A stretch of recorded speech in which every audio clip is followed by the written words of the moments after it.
अडानी के गड़बड़ झाले पर एक और रिपोर्ट आई। रिपोर्ट के मुताबिक अडानी ग्रुप ने गुपचुप तरीके से खुद के शेयर खरीदे और फिर स्टॉक एक्सचेंज में लाखों डॉलर का निवेश किया।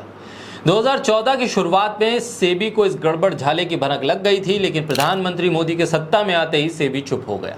कोई जांच नहीं हुई, सब गोरख धंधा होने लगा। दुनिया भर के अखबार लिख रहे हैं, लेकिन टेलीग्राफ की हेडलाइंस ने तो हंगामा खड़ा कर दिया। हर बार टेलीग्राफ पत्रकारिता को लेकर एक नई सुर्खियां बटोरता है, नए आयाम तय करता है।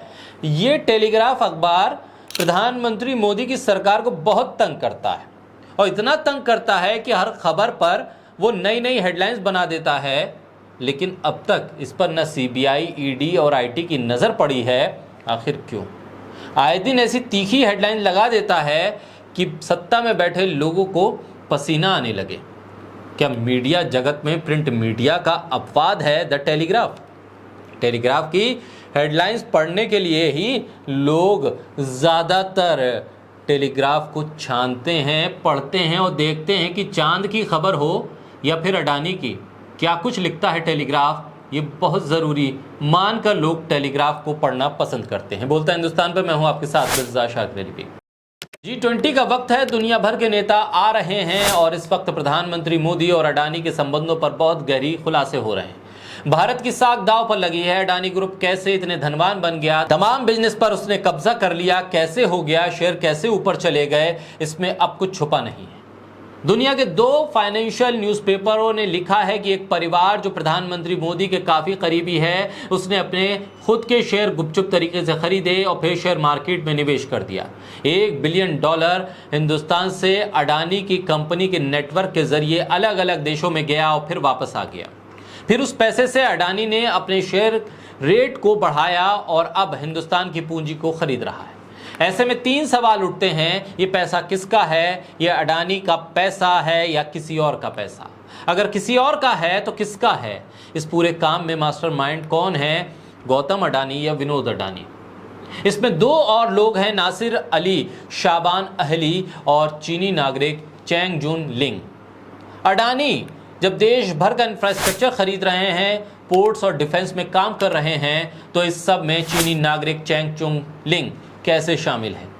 ये राष्ट्रीय सुरक्षा का सवाल है। सेबी की जांच में जिस व्यक्ति ने अडानी को क्लीन चिट दी, आज वो अडानी के चैनल एनडीटीवी में डायरेक्टर है। इसके बारे में प्रधानमंत्री चुप क्यों हैं? कुछ करते क्यों नहीं? सीबीआई, ईडी जैसी एजेंसियां अडानी की जांच क्यों नहीं कर रही? ये बातें राहुल गांधी ने जब उठाई तो हंगामा खड़ा हो गया। इंडिया गठबंधन इस मुद्दे को छोड़ने के मूड में नहीं है और बीजेपी इस मुद्दे से बचने की लगातार कोशिश कर रही है। तभी तो इंडिया गठबंधन की तीसरी बैठक के बाद ही संसद के विशेष सत्र बुलाने का ऐलान कर दिया गया। मुद्दे से ध्यान भटकाने की पूरी कोशिश है। न चीन संभल रहा है, न महंगाई, न बेरोजगारी, न भ्रष्टाचार, बस एक अडानी को लेकर कोई कसर नहीं छोड़ी जा रही है। चंद्रयान 3 की सफलता का जश्न मनाने बेंगलुरु आना था, लेकिन वहीं से अडानी के बंदरगाह की डील कराने के लिए जाना पड़ गया प्रधानमंत्री को एक और देश। इस खेल के पीछे क्या है? ये सवाल गौदी मीडिया को उठाना चाहिए था, देश के हिंदी अखबारों को लिखना चाहिए था, लेकिन वो तो सर्जिकल स्ट्राइक जैसी फर्जी खबरें छाप रहे हैं और उस पर भी उन पर कोई कार्रवाई नहीं होती है। गोदी मीडिया को बताना चाहिए था कि अडानी के मुद्दे पर ये नई खबर आई है, इसके बाद तो और पुख्ता सबूत सामने आ गए हैं। आखिर लिख क्यों नहीं रहा है गोदी मीडिया? आखिर बोल क्यों नहीं रहा है गोदी मीडिया?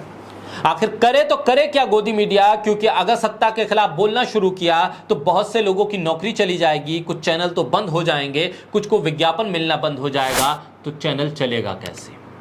पत्रकारिता करनी आती नहीं है, अब इसी के जरिए पैसा कमा रहा है चैनल, और अगर पैसा ना कमाएगा तो फिर चैनल बंद करके कौन सी दुकान खोली जाए?